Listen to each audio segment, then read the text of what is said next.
Ya baik pemirsa, sebelum kita membahas lebih jauh lagi mengenai MK dan tentunya bagaimanakah pengalaman beliau-beliau begitu ya yang memang sudah pernah langsung berurusan dengan MK juga begitu. Kita juga akan terhubung via telepon begitu dengan Bapak Ra Imam Bukhori selaku mantan calon Bupati Bangkalan yang nampaknya sudah terhubung di sini.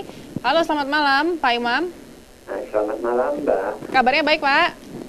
Masih baik, Alhamdulillah. Alhamdulillah Pak, baik Pak ya. Pak, ini kalau kita bicara soal MK sendiri Pak, Bapak juga pernah mengajukan gugatan hingga ke MK begitu. Bagaimana pendapat Anda melihat kondisi MK sendiri pada waktu itu begitu Pak? Jadi ketika saya dicoret H-5 pelaksanaan Pilkada Bangkalan, saya sepakat dengan teman-teman untuk mengajukan gugatan setelah penetapan Bupati terpilih. Ya. Sebenarnya ada yang meragukan karena lawan politik kita itu kan kalau bicara nominal kan udah luar biasa angkanya. Teman-teman bilang apa nanti nggak dibayar itu MK. Saya bilang satu-satunya lembaga yang masih punya integritas selain KPK di negeri kita ini kan MK. Ayolah kita coba. Kita memang tidak punya nominal tapi kita punya kebenaran. Nah, begitu kita ajukan gugatan, Mbak,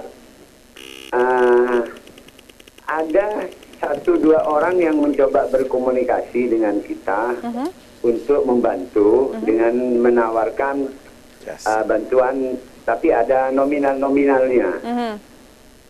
Nah, kebetulan kan Pak Akil itu tetangganya mertua saya yang di Pontianak. Oke. Saya bilang, waduh, kalau angka segitu saya nggak punya. Tapi kita tetap dengan confidennya, karena kita yakin waktu itu kan MK masih dipimpin oleh Bapak Mahfud MD. Yeah. Yang integritasnya kita kenal selama ini. Namun ternyata ketika putusan MK yang sebagai pengawal konstitusi di negeri kita yang selama ini mengadili kasus itu dengan berdasarkan keadilan substantif, tapi ketika kasus kita kok sangat prosedural sekali, sehingga aroma ini saya melihat ini ternyata MK tidak steril. Oke. Nah, dan ketika kemarin ada kabar Pak Akil Mukhtar ketangkap tangan, ya jadi tidak kaget lah. Oke, baik Pak. Anda melihat apakah hal ini juga terjadi sudah cukup lama di tubuh MK begitu Pak? Saya kurang tahu sebelumnya, tapi pengalaman saya baru tahu saat itu juga. Sehingga runtuhlah kepercayaan saya terhadap sebuah lembaga peradilan yang sangat setengah didewakan di negeri kita ini.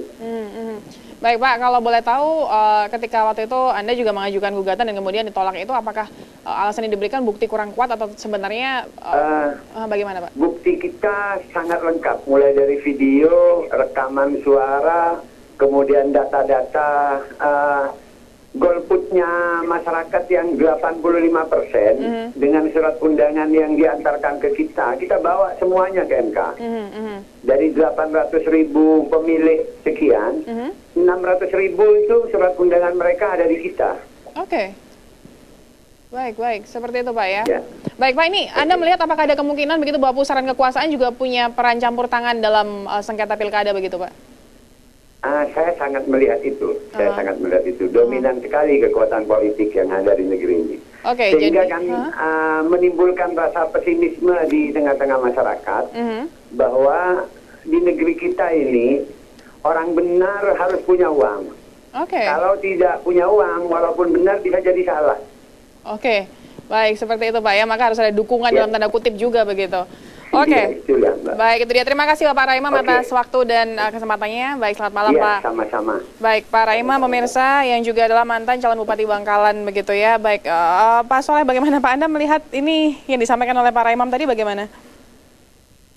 Ra Imam ini hampir sama dengan Pak Adis, pernah berurusan dengan MK. Bedanya kalau Pak Adis digabungkan, Imam tidak kan. Jadi menyampaikan soal keadilan substantif, ada keadilan prosedural. Jadi saya sampaikan begini bahwa di MK itu ada kewenangan-kewenangan yang dia tidak mungkin tumpang tindih. Kalau itu menyangkut PT UN, dia tidak akan bisa mengambil alih. Dan itu yang dijaga. Tetapi saya melihat MK sekarang dengan MK zamannya Jidli Asidiki, MK zamannya Pak Mahfud MD agak berbeda sekali. Eranya Pak Jimli itu pertanyaan-pertanyaan hakim itu sangat bagus. Jadi begini, sidang sangat terbuka ketika uji undang-undang, hampir semua hakim-hakim itu aktif bertanya kepada ahli. Ini eranya Pak Jimli. Dan di dalam putusannya itu banyak temuan-temuan hukum-hukum baru yang menjadi hasanah, wawasan buat orang yang berperkara di MK. Hampir semuanya profesor, minimal doktor. Nah, ketika eranya Pak Mahfud agak menurun. Oke, baik. Juga tentunya kalau berbicara begitu, sebentar nanti kita sambung lagi, tapi saya ingin bertanya pada Pak Adis juga begitu Pak. Apakah memang, kalau tadi sempat disebutkan oleh Pak Raimam bahwa ada penawaran-penawaran yang diberikan dengan nominal tertentu begitu. Apakah memang waktu itu juga Anda dijanjikan sesuatu dengan nominal tertentu yang diminta begitu?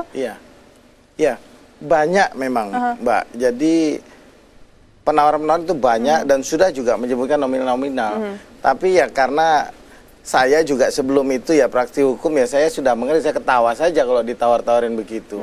Kan namanya calo proyek kan banyak begitu ya. Jadi kita ketawa saja, cuman kalau kita telusuri memang nanti hasilnya mengarah ke seseorang juga. Cuman kan untuk apa lagi kita waktu itu kami berpikir bahwa bukti-bukti kami kuat.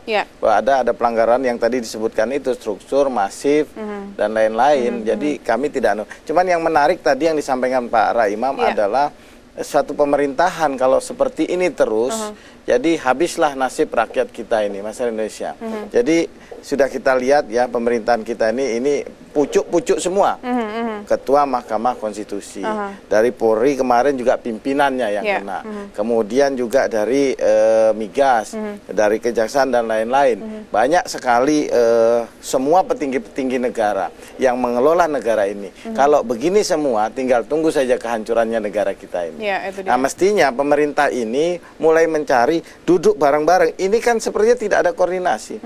Ya, mestinya ya Presiden bagaimana dengan MK-nya, MK-nya dengan MA-nya, MA-nya dengan yang Dewannya bagaimana. Ini semua DPRD-nya ditangkap, MK-nya ditangkap. Lama-lama nanti bisa Presidennya juga ditangkap. Kan sudah hancur sudah kita ini, kiamat sudah negara kita kalau begitu kan. Nah, bagaimana pola perekrutannya itu yang paling penting kalau menurut saya. MK ini, hakim saja, hakim di Mahkamah Agung, hakim agung, itu perekrutannya melalui KY dulu. Nah, jadi hakim itu diusulkan oleh Mahkamah Agung, KY yang mengetes dulu baru dibawa ke DPR. Itu makanya KY luar biasa, banyak yang tidak lolos. Mestinya MK begitu juga, MK kan diusulkan oleh Mahkamah Agung, oleh pemerintah, kemudian oleh DPN. Ini mestinya masuk KY dulu semua. KY yang di screening, diperiksa dulu, ini tidak baru masuk. Supaya oknum yang terseleksi. Akhir-akhir coba kita lihat Mahkamah Agung sudah mulai baik kan yang baru-baru, karena screeningnya luar biasa. Tidak sembarang orang bisa menjadi hakim agung sekarang ini. Mestinya MK juga begitu, tidak main sembarang masuk, ini usulan pemerintah dikirim, ini usulan Mahkamah Agung dikirim, ini dikirim. Ya habislah kita. Ini bukan hanya di Mahkamah Konstitusi, seluruh jajaran, ya polisian, kejaksaan dan lain-lain harus begitu agar supaya negara kita lebih baik ke depan. Itu dia. Baik, kita tahan dulu Pak. Ada penelpon yang sudah terhubung di sini. Selamat malam, Metro Live. Halo, selamat malam. Iya, dengan siapa nih Pak? Dengan Bapak Edi di Surabaya. Silakan Pak Edi. Iya. Nanti menarik apa yang diutarakan oleh calon bupati dari Bangkalan tadi. Tapi yang saya sayangkan kenapa begitu Pak Adi ditangkap itu kok semua calon wakil bupati atau wali kota itu yang dulu pernah mempunyai perkara di MK kok rame-rame, kok nggak dari dulu-dulu. Karena apa, dari dulu MK itu juga begitu. Semua lembaga peradilan yang ada di Indonesia itu semua itu korupsi. Jangankan di MK, di Surabaya ada pengadilan itu kalau kita mempunyai perkara sekecil itu dari LP Medaeng aja itu sudah ada negosiasi. Saya pernah dulu mengantarkan yang kasus kecil itu yang ada di Kejaksaan Tinggi dan yang ada di dekat Jembatan Merah itu, dia juga begitu. Kalau punya uang itu pun kerjasama dengan aparat kepolisian, jadi semuanya korup. Kalau kita mau benar-benar ini sudah tertangkap pasti, coba KPK kalau bisa itu semua individu harus disidik itu. Baik. Tadi yang diutarakan Pak Adi tadi, jangan-jangan Presiden, pasti Pak Presiden itu kita tunggu nanti kalau bisa turun, Pak. Kalau sekarang nggak bisa, apa kata dunia nanti kalau Pak Presiden. Kalau sudah nanti jabatannya hapus baru nanti itu. Karena apa? Semua itu semua itu bukan dewa, karena manusia mempunyai kesalahan. Baik, itu dia Pak Edi. Kan kalau jadi syukur-syukur seperti Putin, kalau diberi daging lama-lama itu. Makanya kalau pesan saya nanti itu, semua tolong mengawasi apa yang ada di Indonesia ini, terusnya aparat penegak hukum itu semua itu saling mengontrol. Jangan sampai terjadi seperti ini. Terima kasih. Baik. Terima kasih. Selamat malam Pak Edi. Baik, kita nanti akan kembali lagi pemirsa juga dengan apa yang kira-kira akan diungkapkan juga oleh para narasumber kita terkait dengan penelpon yang baru saja masuk begitu setelah yang satu ini.